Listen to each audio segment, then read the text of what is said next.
বাদ এসা থেকে না তখন পর্যন্ত বিভিন্ন হক্কানি আলেম উলামা গণীরা ওয়াজ নসিহত করলেন।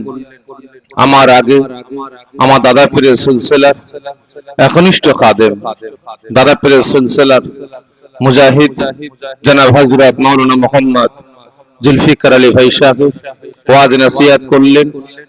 তিনার আগে ওয়াজ নসিহত করেছেন আপনার মহল্লার নেতা, মহল্লা সরদার, মহল্লার পথ প্রদর্শক, আল্লাহ পাকের পবিত্র ঘর মসজিদের খাদেম আমার ইমাম সাহেব ভাইজান। আমি অদম গুনাহগার, দাদা পীরের রাখতে জিগার আপনাদের পীর ভাই সুদূর ফুরফুরা দরবার শরীফ থেকে আপনাদের খেদমতে হাজির হয়েছি। এতে আপনারা খুশি না বেজার? সকলে মিলে বলবেন খুশি। সকলে ঠিক বলছেন? কতজন অখুশি একটু আমার সঙ্গে হাত তোলেন তো। সিরিজ আপনারা অখুশি ভাই? তাহলে কাকে নিয়ে ওয়াজ করবো বলেন? সবাই তো বলছে অখুশি। যে না আমি অখুশি বললাম, আপনার তো হাত তুলে ফেললেন। সবে আছে সেরেছে, কেমন পড়া হলো না? যাই হোক, বুঝতে পারেননি। তবে এই ব্রেক ফেলে অবস্থা আবার শুনছিলেন আপনারা যে আমার ভাই জুলফিকার ভাই বিভিন্ন দিক দিয়ে বিভিন্ন বিষয় নিয়ে আলাপ আলোচনা করলেন। তাহলে কি শুনলেন আর কি বুঝলেন? আমার তো মনে হয় গিলাস আর পড়েনি, সব বাইরেই পড়েছে। তবে জানি না কার ওয়াজ কিভাবে শুনেছেন। আমার ওয়াজ শুনতে গেলে ব্রেকে পা রাখতে হবে। আমি ওয়াজ করতে করতে বলবো লা তাকরাবুস সালাত, নামাজ পড়বেন না, নামাজ কায়েম করবেন না, এটুকু শুনলেন। এরপরে বলবো ও আনতুম সুকারা, নেশাগ্রস্ত অবস্থায়, এখানে ব্রেক ফেল। সকালবেলায় চায়ের দোকানে গিয়ে বলবে না এই না হলে পীরের বেটা, একে মোকাদ্দার করে দে। কেন রে, কি ওয়াজ করেছে? লা তাকরাবুস সালাত বলে গেছে, তার মানে নামাজ পড়া লাগবে না। এরপরে যে বললাম ও আনতুম সুকারা, নেশাগ্রস্ত অবস্থায়, এখানে ব্রেক ফেল, শুনলো না। তাহলে পিটানি খাবে কে? ওয়াইজিন না শ্রোতা? শ্রোতা শুনেছে অর্ধেকটা। যাই হোক, অনেকে বুঝতে পারেননি, হাত তুলে ফেলেছেন। কতজন খুশি একটু হাত তুলবেন? মাশাআল্লাহ, হাত নামিয়ে দেন। আমি খুশি কিনা জিজ্ঞাসা করবেন না, জিজ্ঞাসা করেন চাই নাই করেন, আমি কিন্তু খুশি না। যদি বলেন কারণ, বেশ কয়েক বছর আগে আপনার গ্রামে এসেছিলাম, জলসা করেছিলাম এখানে, আর আজকে এসেছি। সে সময় যে অবস্থা, যে পজিশন দেখেছিলাম, এই বছরে আসলাম তার থেকে করুণ অবস্থা দেখতে পাচ্ছি। যে আজ এই বড় কাউগাছি বড় মহল্লায় প্রতি বছরের নাই এবছরও দরজওয়ানে ইসালে সওয়াব, ঈদ মিলাদুন নবী, মিলাদ শরীফ, বিশ্বনবী দিবস, আসাসুল খাস, ইসালে সওয়াব, সবরসানি মাহফিল কায়েম করেছেন আমার কমিটি ভাইরা। মানুষের দূরে দূরে দূরে দূরে ভিক্ষুকের ন্যায় ভিক্ষা মেঙে। যে আজ এখানে মুসলমানদের আগমনটা গেল কোথায় বলেন? এ তো গত কালকের কথা বলছি ভাই, কারণ আমি যা বলি ভাই সামনাসামনি নুকিয়ে ছাপিয়ে কথা বলি না। তবে ইকোটাকে একটু হালকা রাখো, একটু হালকা রাখো, হালকা হালকা রিভার্বটা হালকা দাও। আমি নুকিয়ে ছাপিয়ে কথা বলি না। গতকালকে আমার দাওয়াত ছিল কণ্ঠায়, মানে দীঘা লাইনে। আমি বাড়ি থেকে রওনা দিয়েছিলাম ওই কম বেশি 7:30 কি 7:45 এরকম হবে।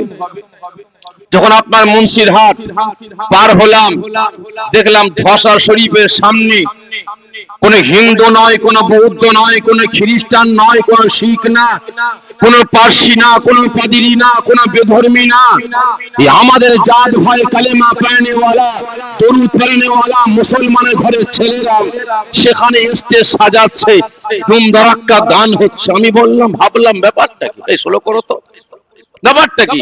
ধসা শরীফের সামনে এখানে আমার পুজো, ব্যাপারটা কি? ও বাবা, যখন কাছে গিয়ে হাজির হই, ওখানে পুজো হচ্ছে না, মোল্লার বাচ্চারা ডান্স করবে, গান হচ্ছে। আমার বেশ কিছুটা দূর আসার পরে দেখি আপনাদের এই বাজারের পাশে এখানে কোন জায়গাটায় একটা রাস্তার ধারে দেখি স্টেজ করে বিরাট ভিড়। আমি ভাবলাম হয়তো করে হিন্দু ভাইদের ওখানে ডান্স হাঙ্গামা হচ্ছে।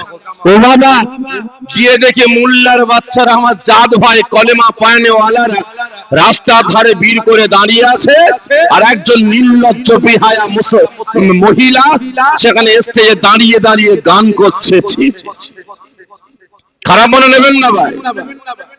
সেখানে শত শত মানুষ, জায়গা দেওয়ার জায়গা নাই, রাস্তায় দাঁড়িয়ে আছে, রাস্তায় ভিড় জমিয়ে বসে আছে। কিন্তু আজ এখানে আমার কমিটি ভাইয়েরা মানুষের দরে দরে দরে দরে ভিক্ষুকের ন্যায় ভিক্ষা ভেঙে প্রত্যেকের আব্বা যান, আম্মা যান, দাদু যান, দাদি যান, নানা যান, নানি যান, ভাই বোন, ছেলে মেয়ে, আত্মীয় স্বজন, মাই মুরব্বী যারা কবরবাসী হয়ে গেছেন, তেনাদের রূহে সওয়াব পৌঁছাবার উদ্দেশ্যে, আল্লাহ রাসূলের তারিফ প্রশংসা করার উদ্দেশ্যে এই সুন্দর জান্নাতের বাগান কায়েম করেছেন। এখানে মুসলমানদের আগমনটা গেল কোথায় বলেন? এখানে মুসলমান গেল কোথায়? খারাপ মনে নেবেন না ভাই। বিভিন্ন গ্রামে জলসায় যায়, বিভিন্ন জেলায় জলসায় যায়, যখন জলসায় গিয়ে পৌঁছায় এলাকার কিছু আমার আব্বা জানেরা ঘিরে ধরে, কিছু নওজোয়ান ঘিরে ধরে। কি ব্যাপার আব্বা? দাদা, আমাদের গ্রামে বেনামাজি বেরোজগার সব বেড়ে গেছে। আমরা মুসলমান দিকে দিকে লাঞ্ছিত অপমানিত হচ্ছে, আমরা মুসলমান মার খাচ্ছি, আমরা মুসলমান যেখানে যাই সেখানে লাঠি ঝাঁটা জুতো খাই। কারণটা কি? আমরা কি মার খেয়েই যাব? আমরা কি লাঞ্ছিত হয়েই যাব? আমরা কি মুসলমান গোলামতি করেই যাব? কবে আমরা এ থেকে মুক্তি পাবো? আমি তাই মনে মনে ভাবি, তাই তো খারাপ কিছু তো বলেনি। আমরা মুসলমান, নামাজি, রোজাদার, ইমানদার, যারা আল্লাহ ওয়ালা হয়, যারা আল্লাহ পাকের পক্ষে, রাসূল পাকের পক্ষে আসে, আল্লাহ পাক তো বলছেন আমি আল্লাহ পাক স্বয়ং নিজে তাদেরকে হেফাজত করি। তাহলে তারপরও আজকে মুসলমান মার খাচ্ছে কেন, লাঞ্ছিত হচ্ছে কেন? বৈশাখে তদন্ত করে দেখলাম একটাই, যে আমরা মুসলমান মার খাওয়ার মূলে হচ্ছে আমরা নিজেরাই। আমাদের আদর্শ ঠিক নাই, আমাদের নীতি ঠিক নাই। আমরা যখন যেমন তখন তেমন, সাপের গালে চুমা, ব্যাঙের গালে চুমা দিয়ে চলি, ঠিক না বেঠিক? আজকে জানি কারণ আমরা মুসলমান দিকে দিকে লাঠি ঝাঁটা জুতো খেয়ে বেড়াচ্ছি। আজকে আপনারা লক্ষ্য করুন না, আজকে সরকারি বিভিন্ন ডিপার্টমেন্টে বিভিন্ন ধর্মের ভাইরা চাকরি করে না? চাকরি করে। সেখানে আমার জাত ভাই, আমার মুসলমান ভাইয়েরাও চাকরি করে। আপনি একদিন যাবেন অফিসে, কোন কোর্টে, কোন আদালতে, কোন থানায় যাবেন, সেখানে গিয়ে দেখবেন দাঁড়িয়ে আছে কাঁধে বন্দুক নিয়ে শিখ ভাই, মাথায় পাগড়ি আছে, মুখে দাঁড়িয়ে আছে। কোন পাঞ্জাবি ভাই কাঁধে বন্দুক নিয়ে দাঁড়িয়ে আছে, তার মাথায় পাগড়ি আছে, মুখে দাঁড়িয়ে আছে। একটু ভিতরে আগিয়ে যাবেন, আব্দুল খালেক চেয়ারে বসে আছে, মাথায় টুপি নাই, মুখে দাঁড়ি নাই। তাকে প্রশ্ন করবেন, বাইরে দেখলাম দাঁড়িয়ে আছে শিখ ভাই, তার মাথায় পাগড়ি, মুখে দাঁড়ি। পাঞ্জাবি দাঁড়িয়ে আছে, মাথায় পাগড়ি, মুখে দাঁড়ি। আর আপনি মুসলমান, আপনি মুসলমানের ঘরের ছেলে, আপনার মাথায় টুপিটা গেল কোথায়? মুখে দাঁড়ি রাসূলের সুন্নাতটা গেল কোথায়? আমার জাত ভাই ওই সময় বলবে, ভাই কি বলবো, যখন প্রথম চাকরিতে জয়েন করলাম আমাকে বলা হলো এখানে চাকরি করতে গেলে দাঁড়ি চাচতে হবে, টুপি খুলতে হবে। চাকরি বাঁচাবার জন্য, পেট চালাবার জন্য, সংসার চালাবার জন্য দাঁড়ি চেঁচে ফেললাম, টুপি খুলে ফেললাম, খালি মাথায় চাকরি করছে। ভাই আজকে তো জুম্মার দিন, সবাই তো নামাজ পড়ছে, আপনি নামাজ পড়তে গেলেন না কেন? ভাই আমি একদিন নামাজ পড়তে গেলাম, নামাজ পড়ে আসছি, আমার বড় সাহেব আমাকে ডেকে ঠেট দিয়ে বলে, কোথায় গিয়েছিলে? আমি বললাম নামাজ পড়তে গিয়েছিলাম। নামাজ পড়তে গিয়েছিলে? ডিউটিরত অবস্থায়, ডিউটিরত অবস্থায় এখানে নামাজ টামাজ চলবে না। যদি নামাজ প্রিয় হয় চাকরি ছেড়ে চলে যাও, আর না হলে এখানে তোমাকে চাকরি করতে হবে। ভালো করে বুঝবেন, আজকে আমরা মুসলমান একটু পেটের দায়ে শরীয়তের আইন কানুন বিধানগুলোকে জমে করে দিয়ে, ধ্বংস করে দিয়ে আজকে চাকরির টেবিলে গিয়ে, চেয়ারে গিয়ে বসে বললাম, ঠিক না বেঠিক? কারণ একটাই, যদি আমরা মুসলমান, আমাদের নীতি ঠিক থাকতো, আদর্শ ঠিক থাকতো, আমাদের একতা ঐক্য ঠিক থাকতো, আল্লাহ পাকের পক্ষে থাকতাম, রাসূলের পক্ষে থাকতাম, শরীয়তের পক্ষে থাকতাম, ইসলামের পক্ষে থাকতাম, কুরআনের পক্ষে থাকতাম, ন্যায়ের পক্ষে থাকতাম, কোন বেটা আমার আপনার মাথা থেকে টুপিটা খোলাতে পারতো না। কারণ আমরা নিজেরা ঠিক নাই, ঠিক না বেঠিক? আমরা আল্লাহ ভোলা হয়ে গেছি, রাসূল ভোলা হয়ে গেছি, শরীয়তের আইন কানুন বিধান থেকে আমরা দূরে সরে গেছি। আজকে চারি কারণে আজকে বিপদ আপদ আসছে। আজকে দেখবেন গরমকালে মা বাপ ছেলে মেয়েদের নিয়ে ছাদে হাওয়া খেতে ওঠে, হাওয়া খেতে ওঠে। মাসুম বাচ্চা ছেলে 6 বছর বয়স 7 বছর বয়স খেলতে খেলতে ছাদের ধারে চলে আসছে, বাপ কি করে? ধমক দেয়, এই ধারে যেও না। সরে আসলো, আবার দ্বিতীয়বার গেলে বাপ কি করবে? চর দেখাবে না? কান ধরবে না?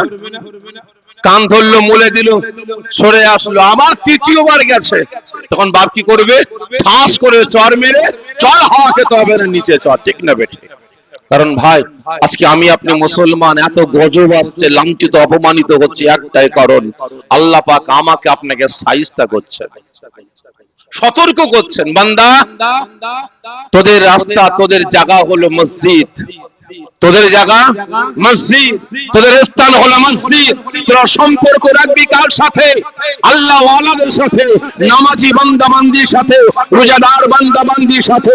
তোরা উঠা বসা চলাফেরা করবি হাক্কানি আলেম উলামাদের সাথে।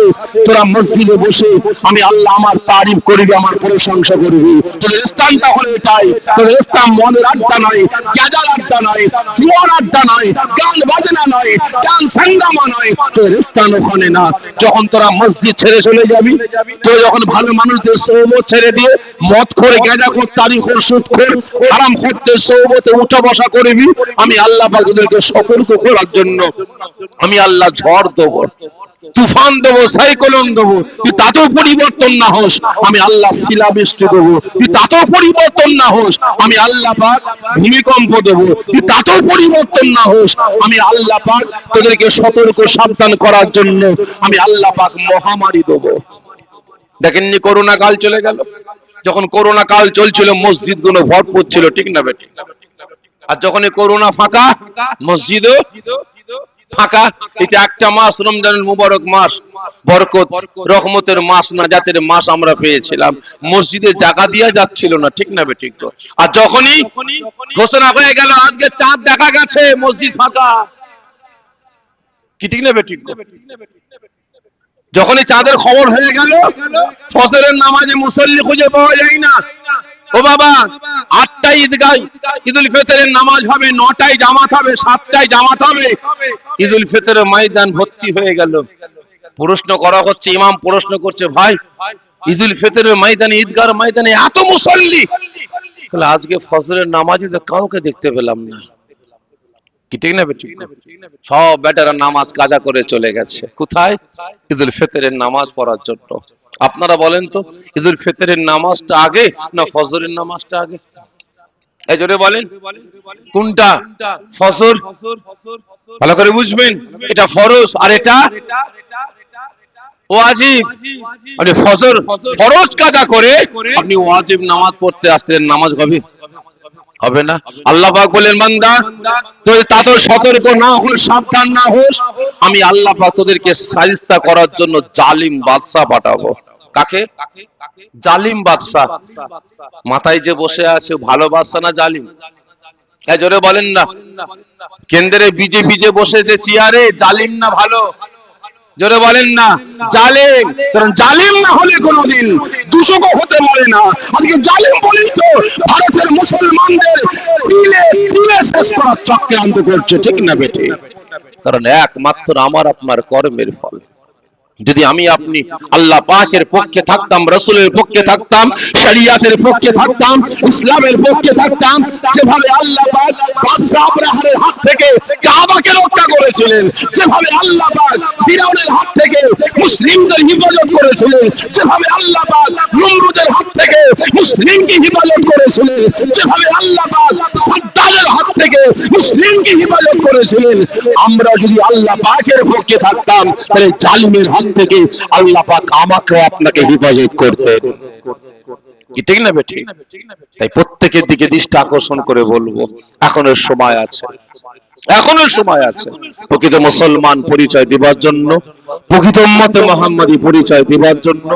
যা কিছু গালিজ কাজ করেছেন এ থেকে পরহেজ হওয়ার জন্য, তওবাতিল্লাহ করার জন্য আসুন রিয়াজুল জান্নাত, জান্নাতের বাগানে আসুন, আল্লাহ পাকের পক্ষে আসুন, রাসূল পাকের পক্ষে আসুন। আল্লাহ পাক আমাকে আপনাকে সকলকে বালা মুসিবত থেকে, বিপদ আপদ থেকে আল্লাহ পাক হেফাজত করবেন। সকলে জোরে বলুন আল্লাহুম্মা আমিন। এখন সুবহানাল্লাহুম্মা সাল্লি আলা, বেশটা কতই আছে বেশ কোন, হ্যাঁ 6, ঠিক আছে। আউযু বিল্লাহি মিনাশ শাইতানির রাজীম, বিসমিল্লাহির রহমানির রহিম। قال الله تعالى في كلامه المجيد والفرقان الحميد ولا تقولوا لمن يقتل في سبيل الله أموات بل أحياء ولكن لا تشعرون. قال الله تعالى في كلامه المجيد والفرقان الحميد كل نفس ذائقة الموت. قال النبي صلى الله عليه وسلم من أحب سنتي فقد أحبني ومن أحبني كان معي في الجنة. قال الله تعالى في كلامه المجيد والفرقان الحميد إن الله وملائكته يصلون على النبي يا أيها الذين آمنوا صلوا عليه وسلموا تسليما. اللهم صل على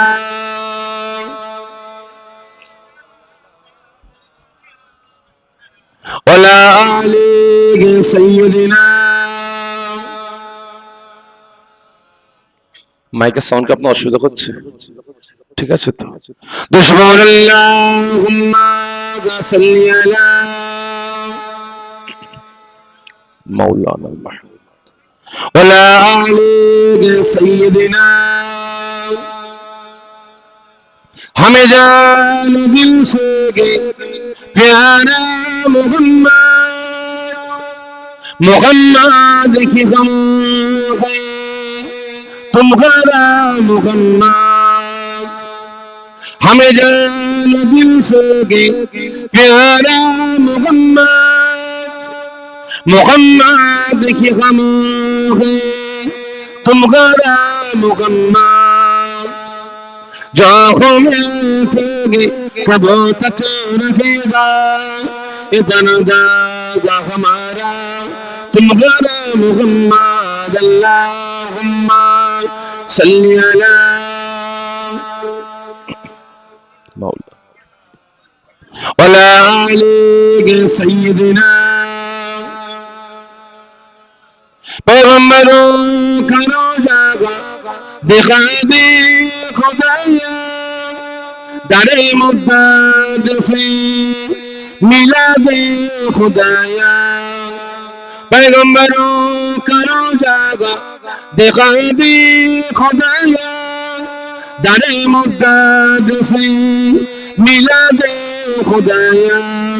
शराबे मुहब्बत पिला दे खुदाया।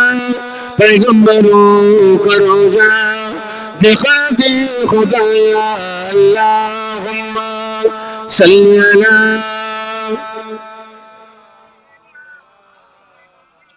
वला आली सय्यिदिना। হাসিবি রব্বি জাল্লাল্লাহ।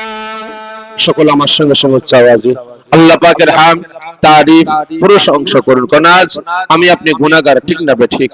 এতগুলো মুসলমান রাতের ঘুম হারাম করে মূল্যবান সময় ব্যয় করে কাজ কাম ত্যাগ করে রিয়াজুল জান্নাত, জান্নাতের বাগানে হাজির হয়েছেন। কেউ আছেন বলতে পারেন যে ভাইজান আমার জীবনে জিন্দেগিতে কোনো গুনাহ নাই? কেউ আছে? আমরা গুনাহগার, পদে পদে কদমে কদমে লফজে লফজে প্রত্যেকটা পদক্ষেপে গুনাহ আর গুনাহ করে ফেলছে। তারপরেও আমরা আল্লাহ পাকের রহমত থেকে নিরাশ হইনি। কোন জায়গায় গেলে আল্লাহ পাক আমাদের উপরে খুশি হয়ে যাবেন, রাজি হয়ে যাবেন, কোন জায়গায় বসলে কি কাজ করলে আল্লাহ পাক আমাদের সকলের সারা জীবনী জিন্দেগির গুনাহগুলিকে আল্লাহ পাক মাফ করে দেবেন। তাই আজ আমরা সকলে রাতের ঘুম হারাম করে রিয়াজুল জান্নাত, জান্নাতের বাগানে হাজির হয়েছে নিজেদের সারা জীবনের জিন্দেগির সগীরা কবিরা জাহিরি বাতিনি সমস্ত গুনাহগুলিকে মাফ করার স্বার্থে, ঠিক না ঠিক? এবং তার সাথে সাথে আল্লাহ রাসূলকে খুশি রাজি করার জন্য। তবে আমার আল্লাহ পাক যে বান্দা বান্দির উপরে খুশি হয়ে যাবেন, রাজি হয়ে যাবেন, পৃথিবীর কোনো পাওয়ার কোনো ক্ষমতা তাকে আটকাতে পারবে না। তা সকলে আল্লাহ পাককে খুশি রাজি করার জন্য আল্লাহ পাকের রেজামন্দি লাভের আশায় একসাথে উচ্চ আওয়াজে আল্লাহ পাকের হামদ, তারিফ, প্রশংসা আমার সঙ্গে সঙ্গে করুন। হাসবি রাব্বি জাল্লাল্লাহ মা ফি কলবি গায়রুল্লাহ নূর মুহাম্মদ সাল্লাল্লাহ হক লা ইলাহা ইল্লাল্লাহ লা ইলাহা আর যে লা ইলাহা ইল্লাল্লাহ লা ইলাহা ইল্লাল্লাহ মুহাম্মাদুর রাসূলুল্লাহ আল্লাহুম্মা সাল্লি আলা